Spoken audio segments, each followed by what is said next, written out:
Hacen falta dos para bailar un tango. Elegir pareja es una decisión crucial, sobre todo para las hembras, que invierten más que los machos en la reproducción.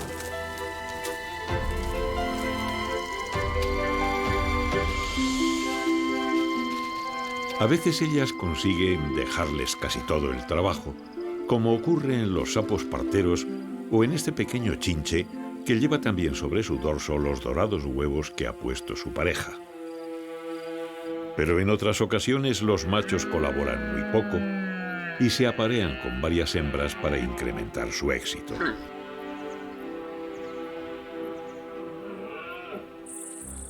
En el otro extremo hay machos que acaban siendo la cena de las hembras a las que cortejan. Las más fascinantes adaptaciones han surgido gracias a este momento crucial en la vida de los animales.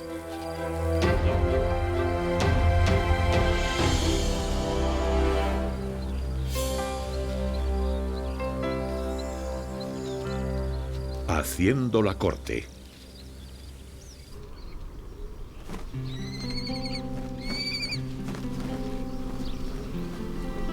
La reproducción sexual permitió la gran explosión de la biodiversidad en la Tierra. La combinación del material genético de los progenitores genera una gran variabilidad en los descendientes. De esta manera, las especies se pueden adaptar mucho más eficazmente a un entorno cambiante.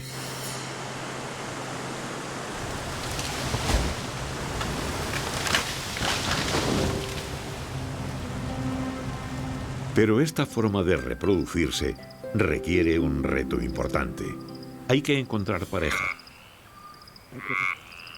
Además, es necesario llegar a un acuerdo para colaborar y la inversión con frecuencia es muy costosa.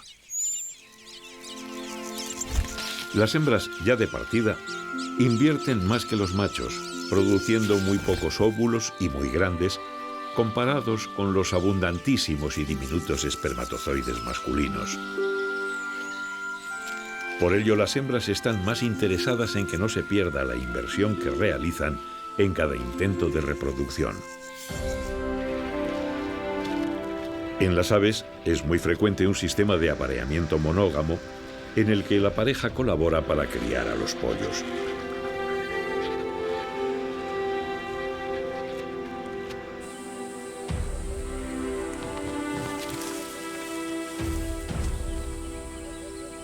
Cuando la contribución de los dos miembros de la pareja es similar, su aspecto también suele ser muy parecido.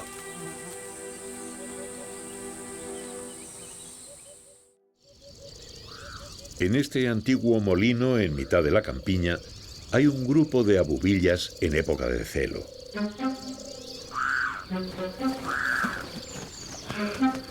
Las carracas están también merodeando por la torre. Coinciden en muchas cosas. Ambas especies son monógamas, de tamaño similar, su plumaje es muy llamativo y no hay diferencias entre machos y hembras. Además, las dos necesitan cavidades para nidificar y no hay muchas disponibles, así que hay que competir por ellas.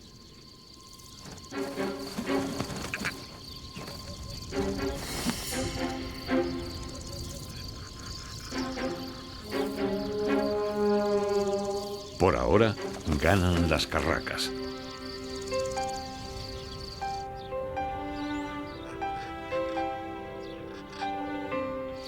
Las cajas anidaderas son un buen recurso para estas aves. En la pareja de carracas, ambos van a contribuir con su esfuerzo a la cría, pero la hembra, que invierte más, debe asegurarse de que el macho va a colaborar.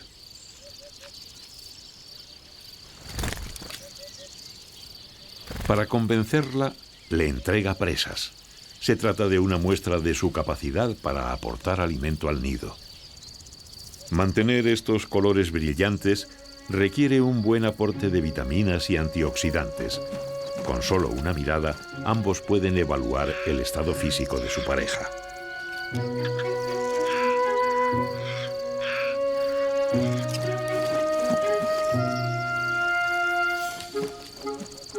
No tendrán muchos años para criar y deben sincronizar sus esfuerzos. El macho se emplea a fondo realizando vuelos acrobáticos cerca del nido ante la atenta mirada de la hembra.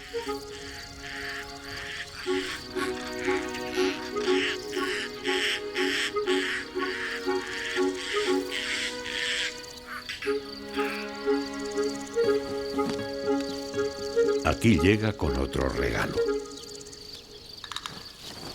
Vaya, parece que mientras se producía el idilio, un autillo se ha apoderado de la caja nido.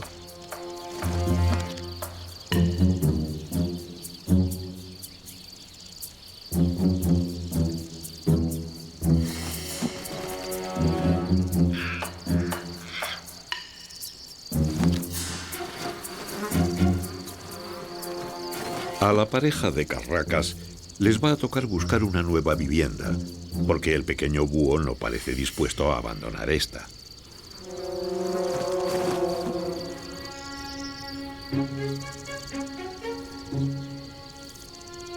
Llega la hora de la verdad. El siguiente paso es convencer a la hembra de que acepte el acoplamiento.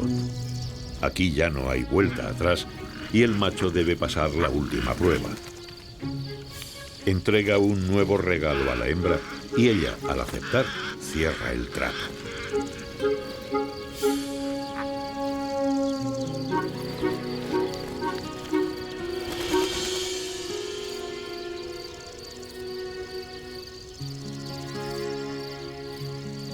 Las cajas anidaderas son muy importantes para las aves que crían en oquedades, pero no hay muchas.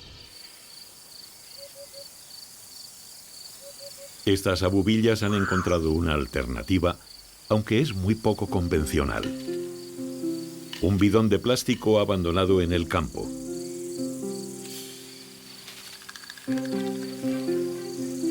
Apenas quedan árboles viejos y hay pocos huecos en los que anidar.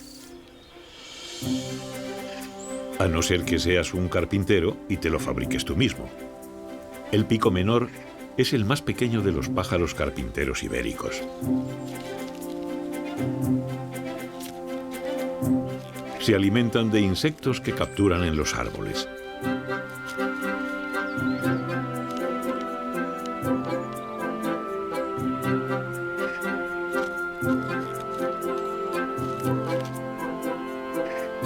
El macho martillea en el tronco para llamar la atención de la hembra. Sin duda es una muestra de su capacidad como constructor. La pareja deberá colaborar en la construcción del nido y en la crianza de los pollos.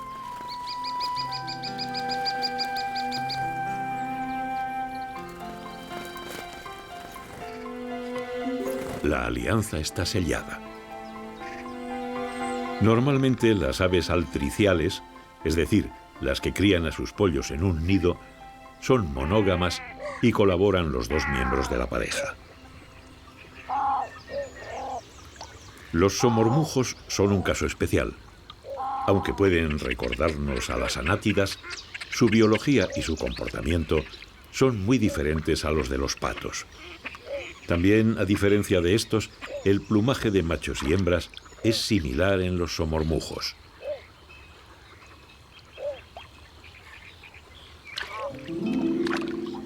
Son unos excelentes buceadores que se sumergen continuamente y pueden capturar peces de tamaño considerable.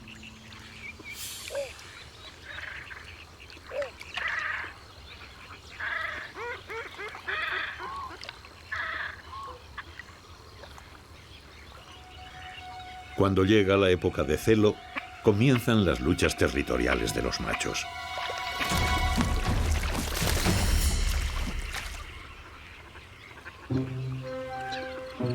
El cortejo es una coreografía muy elaborada. Las parejas realizan un baile ritual en el que uno frente a otro sacuden la cabeza con su gola desplegada. Luego, erguidos sobre el agua, se ofrecen manojos de vegetación del fondo. Este complejo display sirve para evaluar la disposición de la pareja e invertir en la reproducción ese año. La colaboración comienza con la construcción del nido, que es una plataforma flotante.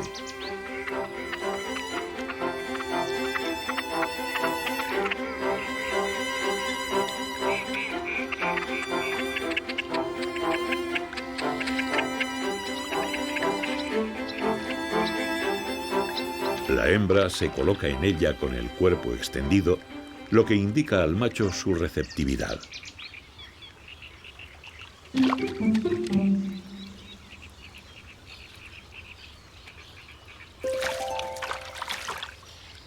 En esta especie es muy curioso que con cierta frecuencia es la hembra la que monta al macho.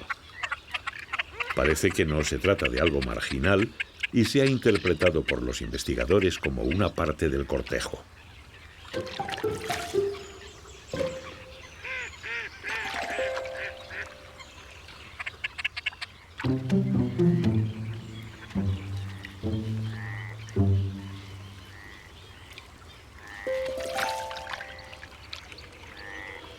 A partir de ahí se reparten casi por igual las tareas de la reproducción, incubando los dos y dedicándose a cuidar y alimentar a los pollos de la misma manera. A pesar de que esta especie es de las denominadas precociales o nidífugas, es decir, que los pollos son capaces de abandonar el nido desde que nacen y seguir a los padres, los somormujos los suelen llevar sobre su dorso para protegerlos. Además, los alimentan de la misma forma que lo hacen las aves que crían a sus pollos en nidos.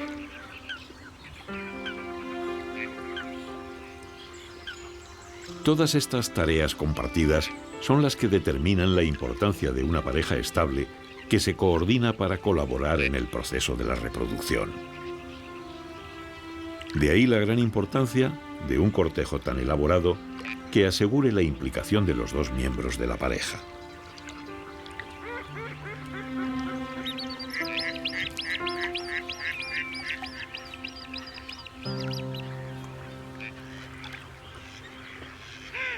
En el mismo hábitat de los somormujos crían diferentes especies de patos. Aquí ya apreciamos un importante dimorfismo sexual. Los machos suelen ser más llamativos que las hembras y esto, sin duda, se debe a diferentes presiones de selección.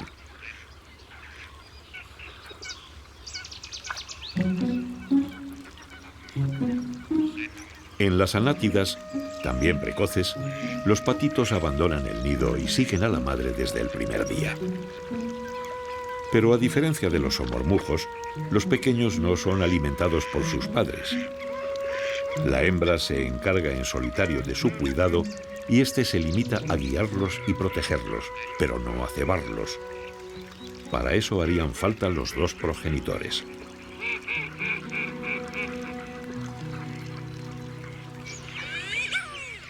Estos son porrones comunes y el cortejo que precede a la cópula es mucho menos elaborado que en el caso de los somormujos.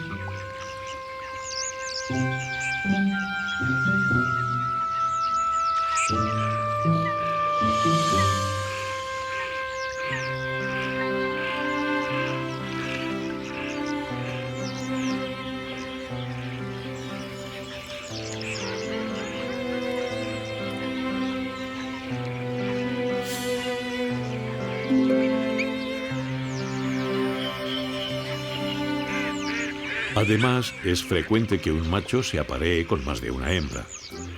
En este caso, la inversión de los dos miembros de la pareja es claramente diferente y los machos obtendrán un mayor beneficio si consiguen tener hijos con más de una hembra.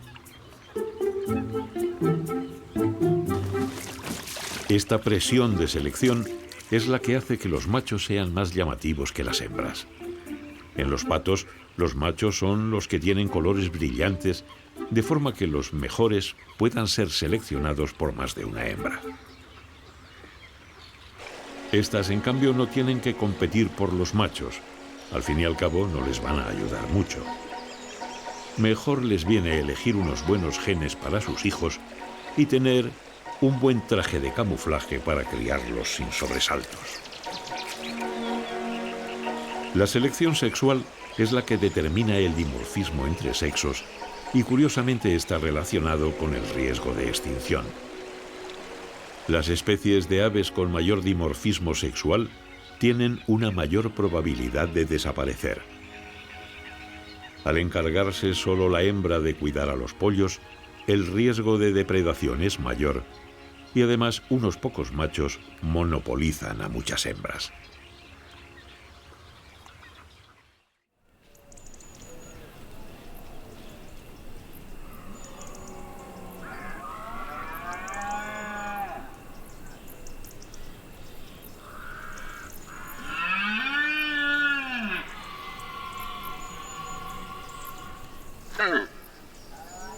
Algo parecido sucede en los ciervos.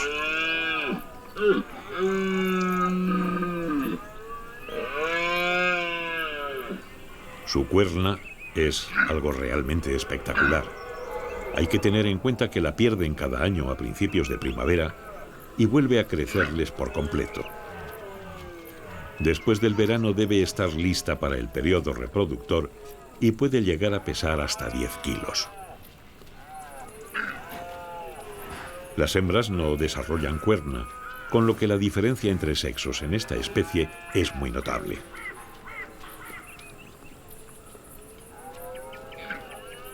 Estos ciervos están al oeste de la península ibérica, entre España y Portugal, y pertenecen a un linaje que se remonta a hace más de 20.000 años. Son los descendientes de uno de los refugios de esta especie durante la última glaciación. En el centro y sur de Iberia hay otro linaje que resistió los fríos glaciales y que luego se expandió recolonizando toda Europa. Pero estos ciervos del oeste han permanecido aquí hasta nuestros días como un grupo independiente.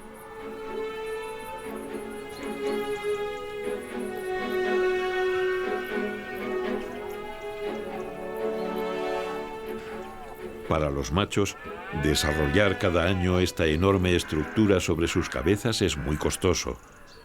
De modo que solo los que están en buenas condiciones pueden hacer frente a producir este rasgo sexual, efectivo contra sus rivales y atractivo para las hembras. El desgaste de la época de celo en los machos de ciervo no va solo en la cuerna. Se pasan el día y la noche berreando, apenas sin comer.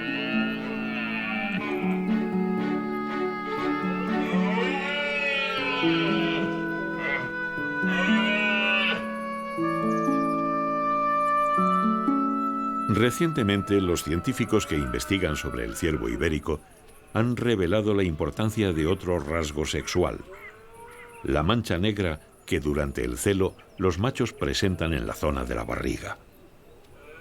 Está producida por la orina con la que ellos mismos se impregnan y han descubierto que tiene un importante papel en la reproducción.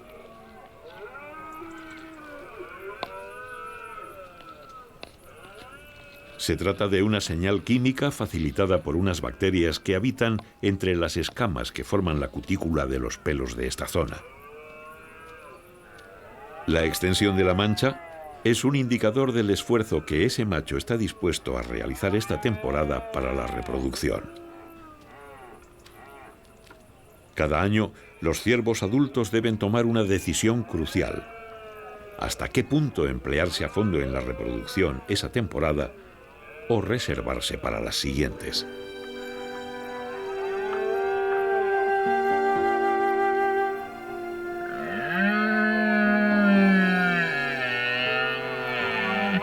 El tamaño de la cuerna depende de la cantidad de alimento que puedan consumir, y procesarlo tiene un coste en el desgaste dental. Producir una cuerna de mayor tamaño supone disminuir la duración de la vida del animal, ya que el desgaste de los dientes es el principal desencadenante de la senectud y el declive físico en esta especie.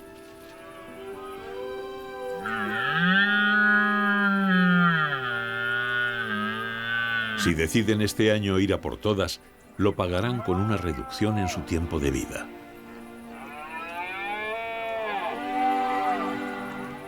También pueden invertir un poco menos y se estarán reservando quizás para contar con más años de reproducción.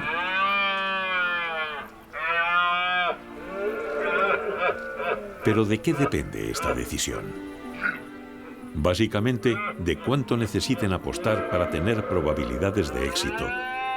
Y esto va a estar en función de la disponibilidad de hembras y de la cantidad de machos rivales.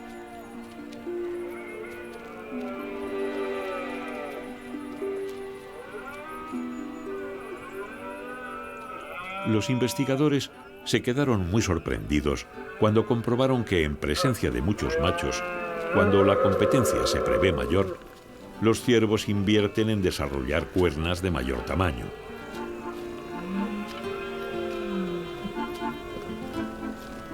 En cambio, en compañía de muchas hembras y poca competencia, presentan cuernas menos desarrolladas.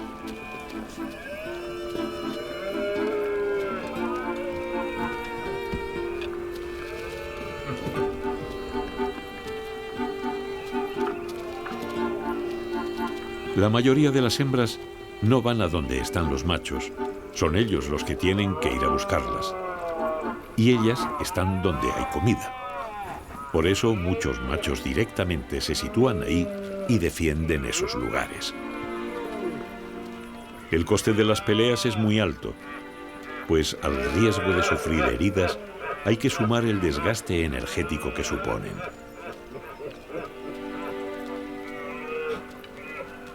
Exhibir una enorme cuerna y una gran mancha negra a veces es suficiente para alejar a machos de menor capacidad competitiva.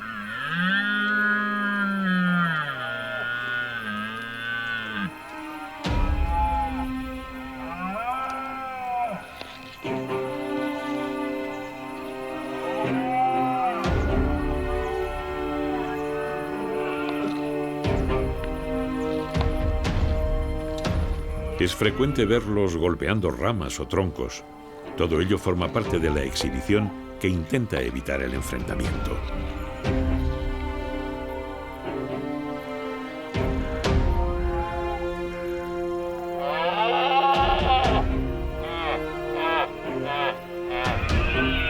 Pero si dos machos de similares características y motivación coinciden, se inicia en primer lugar un tanteo que se denomina paralelo. Caminan juntos, evaluando las características del oponente. Si ninguno se retira del duelo, no queda más alternativa que la pelea.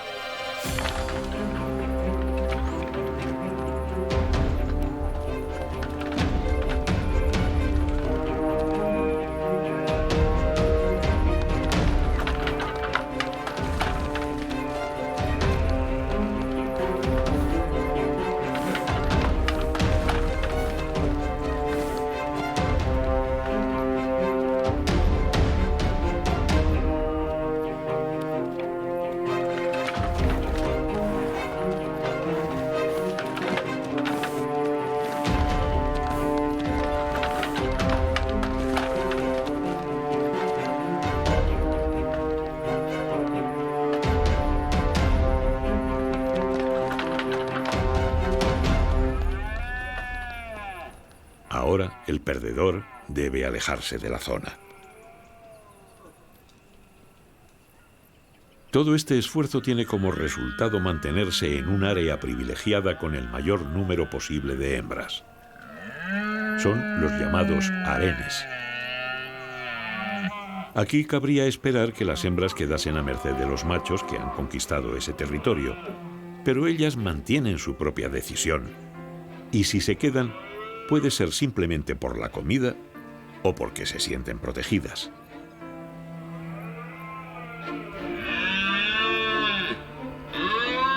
Al entrar en celo, se suelen aparear con el macho dominante de ese territorio, pero no siempre es así. Las investigaciones realizadas en la península ibérica han revelado unos resultados sorprendentes. Las hembras seleccionan machos diferentes en función del sexo de la cría que van a tener. Cuando la cría va a ser un macho, estas se aparean con frecuencia con el macho dominante del harén.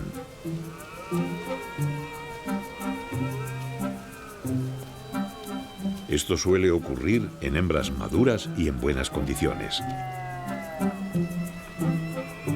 El padre suele guardar con ellas cierto grado de parentesco, pero para la cría macho, tener cierto grado de consanguinidad puede ser aceptable a cambio de heredar la fuerza y el tamaño del progenitor.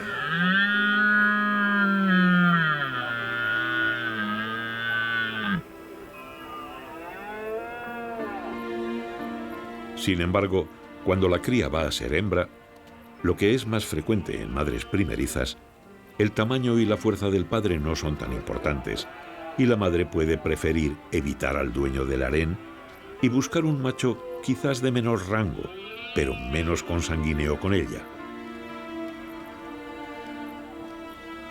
El resultado será una cría hembra más vigorosa, fruto de un material genético más diverso. Está claro que las hembras tienen la última palabra en el complejo entramado reproductivo de los ciervos.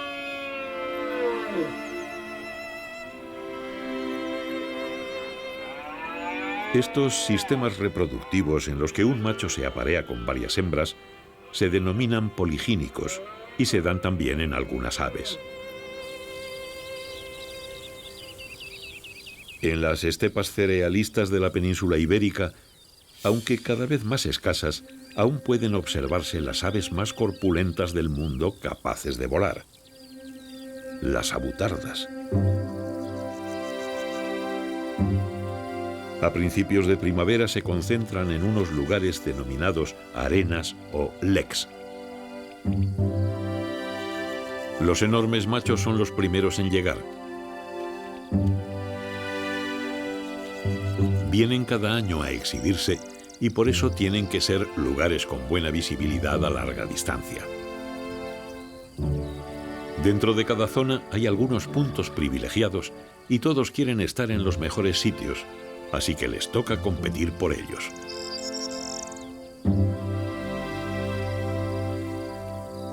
Las luchas entre las avutardas no suelen ser violentas. Se trata más bien de una guerra de desgaste. Se mantienen enfrentados, inmóviles, mirándose fijamente. En algunos casos excepcionales, como este, un grupo de hasta 6 machos participa en el desafío. El que se mueve pierde, y pueden estar así más de 20 minutos. Si ninguno se rinde con la amenaza visual, pueden llegar a la agresión física para dirimir la contienda.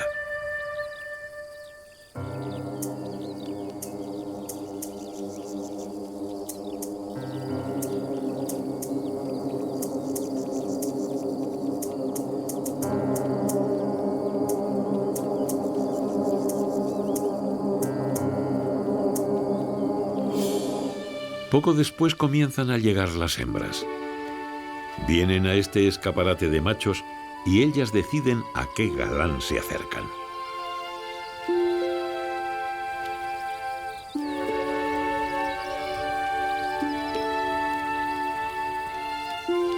Para llamar su atención, los machos se exhiben, hinchando sus cuellos y volviendo las alas para mostrar las plumas blancas de las partes inferiores.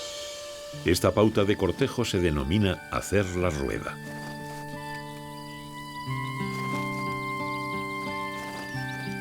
Los machos hacen la rueda orientándose hacia el sol para hacerse más visibles y llamar así la atención de más hembras. Este derroche de exhibicionismo supone también un riesgo, porque son muy fáciles de detectar por los depredadores. Pero el riesgo merece la pena. Los machos que llamen más la atención conseguirán aparearse con un mayor número de hembras. Ellas se encargarán de cuidar a su descendencia. Las hembras van pasando por los diferentes machos del lek y se acercan mucho en lo que parece un examen exhaustivo del modelo antes de decidir. Los investigadores han desvelado recientemente el motivo de este análisis, casi con lupa, de las hembras, ante un display aparentemente visible a larga distancia. En la base de las plumas blancas de las avutardas hay unos pigmentos rojizos que se denominan porfirinas y que tienen una característica muy especial. Se degradan rápidamente por la acción de la luz solar. Se trata de una señal inequívoca del tiempo que lleva el macho haciendo la rueda, y eso está relacionado con la cantidad de hembras que lo han visitado. La calidad del esperma de los machos disminuye con el número de cópulas que realiza, de forma que, al evaluar este colorido sutil y efímero, las hembras tienen información de cuáles son los machos que conservan una mayor posibilidad de fecundarlas. Se trata de un caso único, al menos que se haya descubierto hasta ahora, dentro del reino animal. un colorido extremadamente efímero que informa de la calidad de ese individuo en ese justo momento.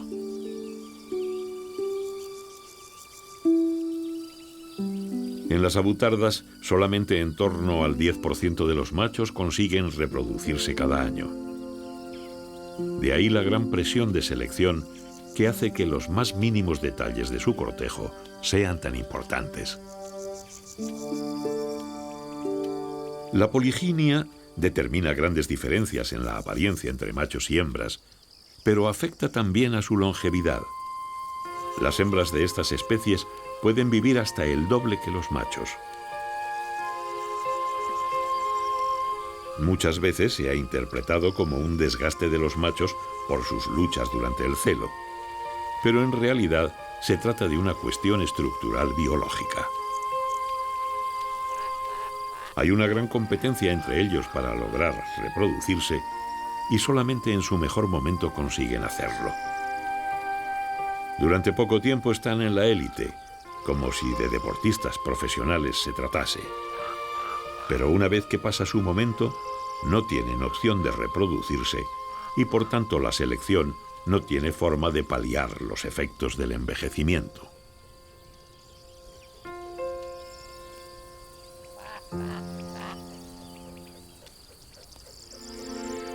Las hembras apenas tienen competencia entre ellas. Cuantos más años vivan, más crías podrán tener. Así que la evolución va limando los efectos de la edad, favoreciendo su longevidad. Su éxito se basa en sobrevivir y reproducirse muchos años. Los machos, en cambio, con un par de años buenos, obtienen el mismo número de descendientes.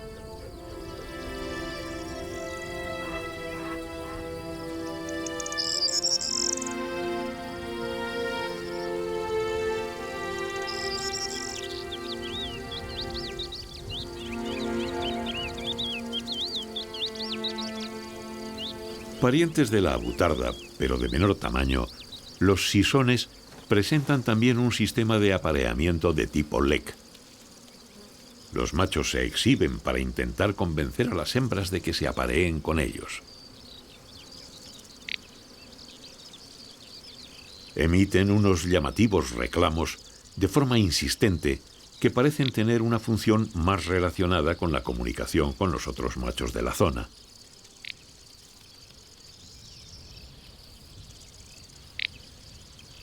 El menor tamaño de esta especie y la altura de la vegetación hacen difícil el contacto visual, por lo que las exhibiciones requieren algo más de acrobacia que en sus parientes mayores. Los sisones, cuando tienen cerca a una hembra, realizan vistosos saltos con los que intentan llamar su atención y seducirlas.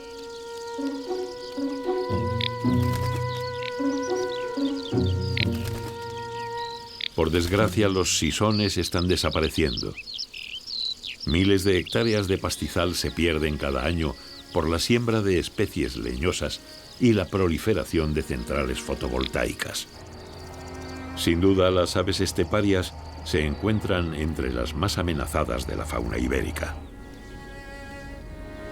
Avutardas y sisones se encuentran acorralados en parches de su hábitat, cada vez más agobiados por las actividades humanas. Si no se protege adecuadamente la estepa cerealista, estos espectáculos naturales acabarán por desaparecer.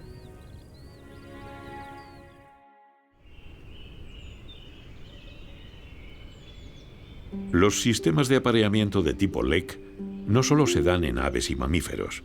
En las zonas más elevadas del territorio, con frecuencia se puede observar un curioso comportamiento denominado hilltopping. Los machos de muchas especies de mariposas se reúnen en estos lugares prominentes para buscar pareja. Se sitúan en estos puntos estratégicos a esperar que se acerquen las hembras. Se lanzan hacia cualquier cosa que vuela en su entorno. Cuando se trata de otro macho, intentan expulsarlo para mantener su dominancia sobre la mejor ubicación posible. Las hembras, por su parte, acuden a estas arenas de combate para aparearse con los machos victoriosos y conseguir estos genes para su descendencia.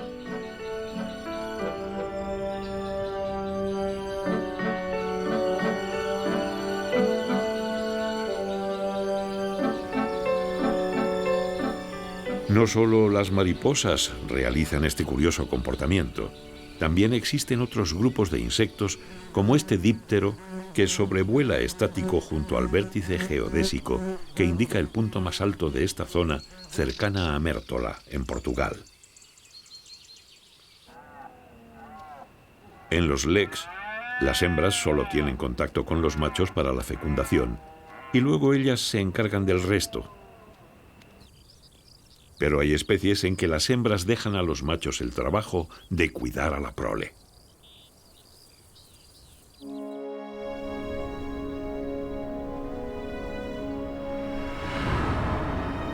Para ver uno de estos casos tenemos que esperar a que se haga de noche.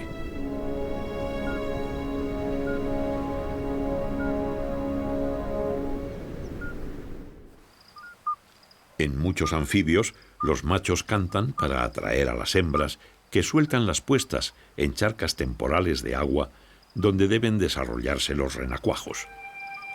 Pero en el sapo partero ocurre algo diferente. Cuando llega la hembra, ambos se colocan en posición de apareamiento. Ella suelta los huevos y él los fecunda.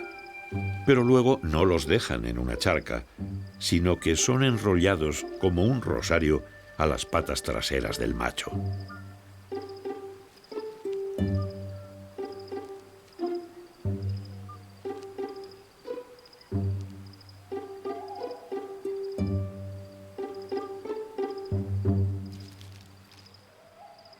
A partir de ese momento el macho los cuidará, normalmente escondido bajo tierra, durante aproximadamente un mes.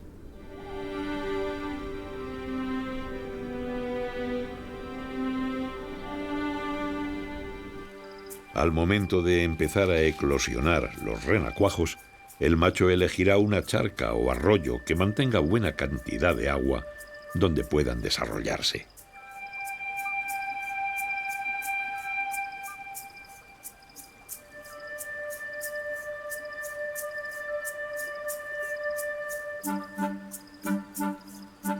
Estos afanados padres, que dedican un mes a cuidar de los huevos, no se conforman con la puesta de una sola hembra.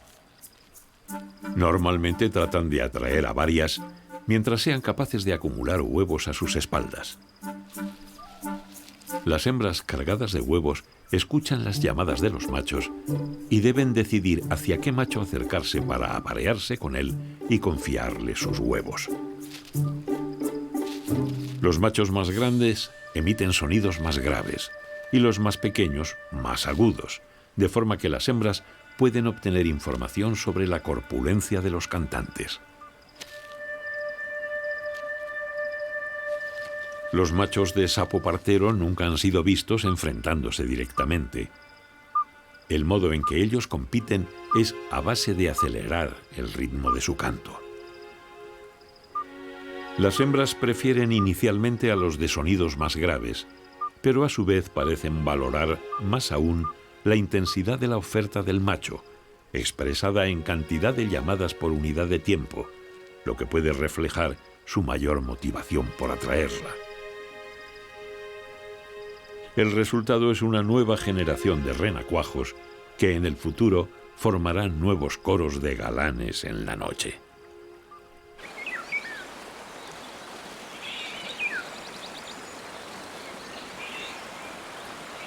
Poco después, los ríos y arroyos se llenan de caballitos del diablo. Estos insectos, al igual que otros muchos, acuden a los cursos de agua en el momento de la reproducción.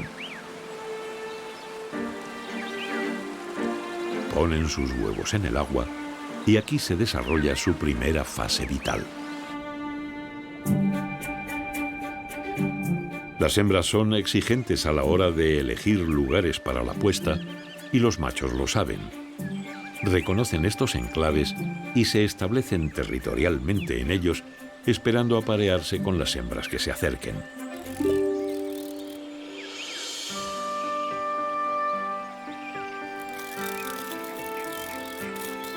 Cuando la cantidad de caballitos del diablo es moderada, la reproducción se produce en aparente armonía.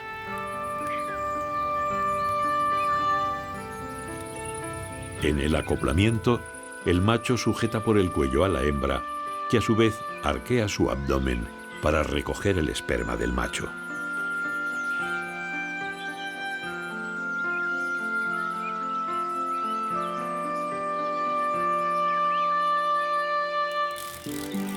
Tras la cópula, los machos defienden a las hembras mientras ellas depositan sus huevos.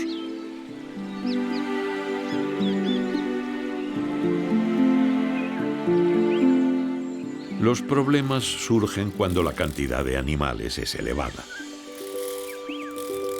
Para las hembras no es necesario copular más de una vez, ya que son capaces de almacenar el esperma. En cambio, los machos intentan copular con todas las hembras que pueden. Cuantas más consigan fecundar, mayor número de descendientes podrán dejar. El acoso a las hembras llega a ser tal que incluso les impide llevar a cabo la puesta.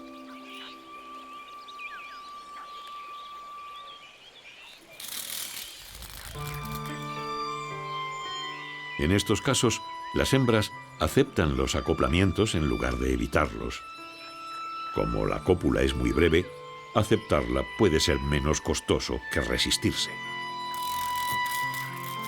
Algunas hembras incluso se hacen pasar por las parejas de machos territoriales, escondiéndose e intentando suplantar a la pareja real, para con ello conseguir la protección sin necesidad de copular de nuevo. Además, así el macho la defenderá del acoso de otros. Aparentemente, los machos no son capaces de distinguir a sus parejas de las hembras que se introducen furtivamente en el territorio. En este contexto de cópulas múltiples, machos y hembras desarrollan sofisticadas estrategias para optimizar su reproducción. Los machos, al acoplarse, retiran parte del esperma de los competidores. Las hembras, por su parte, son capaces de expulsar el de los machos que no les convienen.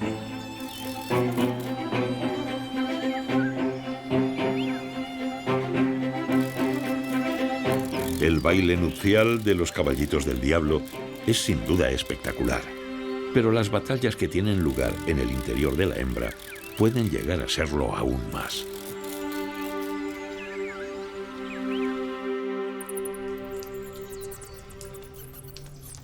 En este antiguo túnel del Valle de Alcudia, en el centro de la península ibérica, también se están produciendo cortejos. Pero no estamos en primavera, sino a finales de otoño. Aquí se refugian gran cantidad de murciélagos y ahora es su momento para buscar pareja.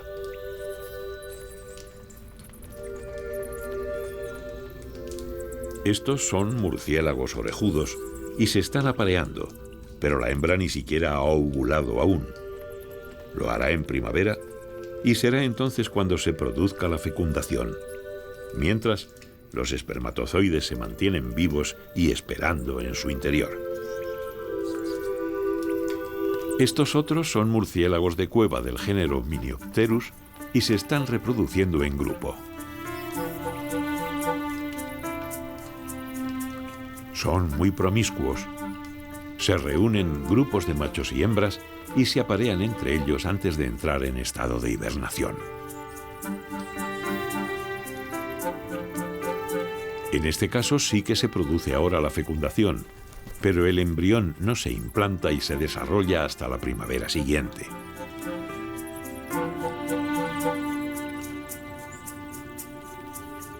Estas curiosas adaptaciones reproductivas de los murciélagos pueden servir para mejorar técnicas de reproducción asistida en los humanos.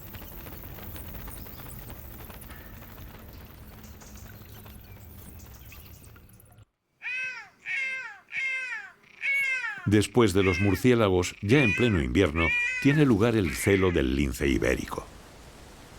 Los linces son monógamos, aunque a veces un macho se aparea con varias hembras. Como es habitual en la mayoría de los felinos, llevan una vida relativamente solitaria.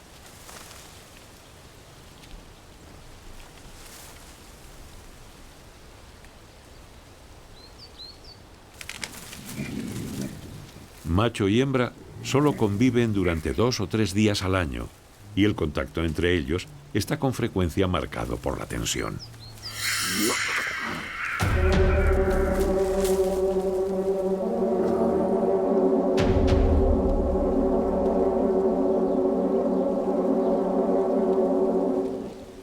La hembra, con su postura, le indica al macho su receptividad.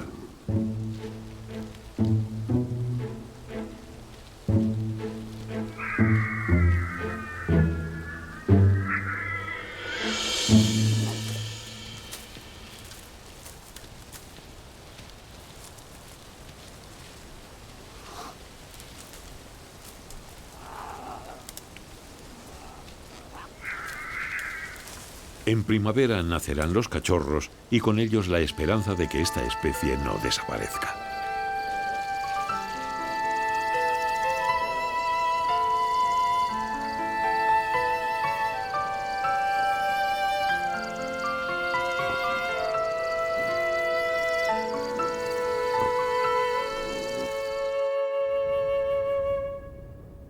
En el sureste de la península ibérica se localiza el único desierto de Europa, y aquí vamos a presenciar un cortejo que llega a ser dramático.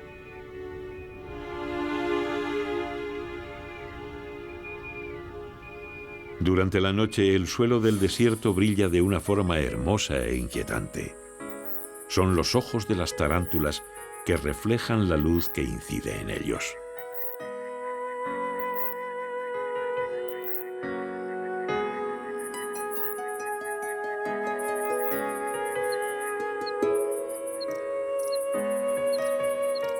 Esta especie se denomina Lycosa hispánica y presenta un tamaño considerable. Es endémica de la península ibérica e inofensiva para las personas. Las hembras construyen sus nidos excavados en el suelo y colocan una especie de brocal en la entrada, tejiendo con su seda restos de vegetación. Permanecen ocultas en su guarida durante el día y salen de noche para capturar las presas de las que se alimentan.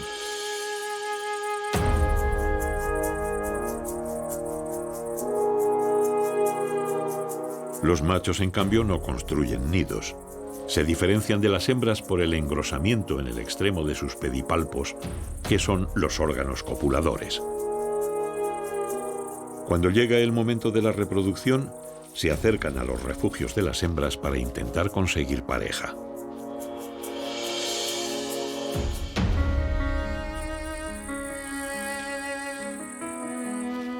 Se aproximan cautelosos y mueven sus pedipalpos como si se tratase de una señal en código Morse para sus pretendidas.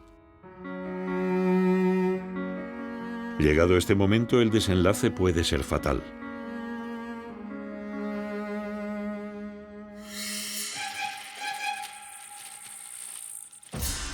Con bastante frecuencia, la hembra se abalanza sobre ellos y directamente se los come. Se ha visto que hay una serie de factores que determinan el canibalismo en estas tarántulas. Entre ellos, la falta de alimento, el tamaño de la hembra y sus apareamientos previos. Además, durante la noche son mucho más agresivas.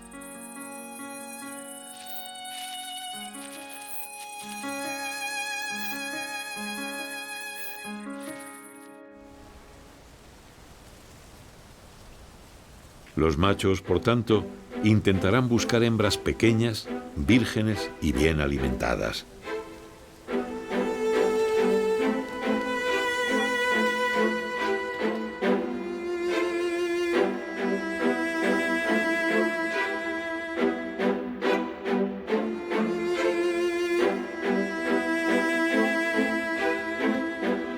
Cuando tienen la suerte de encontrar la pareja apropiada, el acoplamiento tiene lugar durante el día y dentro del nido de la hembra. Se colocan en posición invertida y el macho introduce con sus pedipalpos el espermatóforo en los receptáculos seminales de la hembra.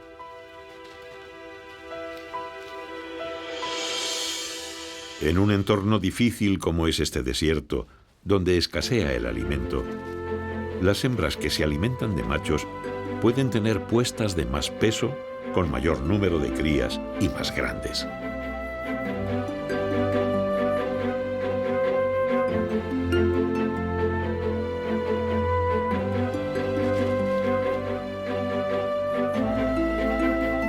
Pero los machos no son solo comida. Las hembras los necesitan para poder reproducirse, de forma que cuando escasean, no se los comen.